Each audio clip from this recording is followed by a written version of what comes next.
Every year, millions of us travel overseas, and the importance of good travel insurance only really hits home when the worst happens. When Henry Botha went skiing with his family, the last thing on his mind was an accident so traumatic he'd have to be flown home in an air ambulance. Luckily though, he did think to take out cover, and when he needed it, Tesco Travel Insurance was there for him and his family. Now Henry is back on his feet, and today we've arranged for him to meet the people who dealt with his claim. Hello. I've only been skiing for 2 hours, just sort of loosening up one or two little steep slopes, but nothing too extravagant because we make sure the children are sorted out and everybody's going, and the next thing it just all went wrong and I had this big smash in my face. So I think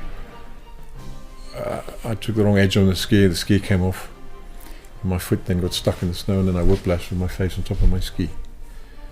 So the one part of the binding hit my cheekbone here, the only part of the binding hit me fortunately on my helmet. There was a hole in the helmet there, so it was a good thing I had the helmet on. Never lost consciousness, just it was quite a big bang, and I knew I was in trouble because my teeth won't meet together, so I had to push my jaw into the right place so that my teeth can close up, which somebody else may not have done it because they don't have the knowledge of teeth that I have. His face was caved in, so instead of being the cheekbone out, there was a dent in, so I knew there was something fairly major. I was pretty sure he'd fractured it, and he was obviously in a lot of pain. So you just know that you're going to end up. He was too shaken up to ski, or there was no other way of getting off the mountain. So the girls were great. Asked lots of questions. What day of the week is it? Who's the Prime Minister? Where are you staying? All the things to check his brain was still working fine. So Angela called me to say that her husband had had a fall on the slopes and had injured his cheekbone. So he was in the medical centre. So the first thing we need to do is obviously to take all the details down, verify the policy, and then see how we can assist them as best we can.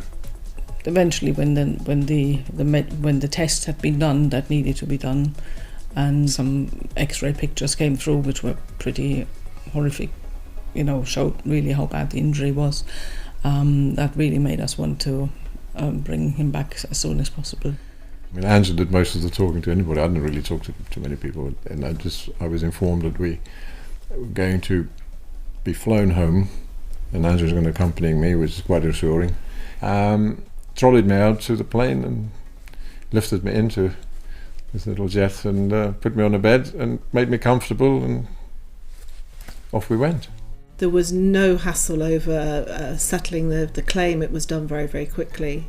But even I think the most important thing was the way that we were dealt with when we were in trouble, needed help, needed reassurance, needed answers, wanted a second opinion. The doctors I sent the scans over by email. They were checked by a doctor in the UK, and so all of that together made us just feel we were being well looked after. Concerns about children who were grown-up children who were staying on the holiday. Everything that I asked of Henny and Roberta in terms of questions was answered. Actually, she was remarkably calm. I mean, quite often when you're speaking to people, everyone we speak to is different, but in this case, her husband had been in a nasty accident, but she seemed to be really calm. Wasn't any problem to get all of the information that we needed. I was just lying there. I mean, it took all the stress of me to worry. I didn't have to worry about Angela because she wasn't stressed, because she was dealing with people who were so nice to her and helping her. And I don't know what more you can ask from an insurance company. I can't actually think of a way they could have done it better. So that's got to be praised, hasn't it?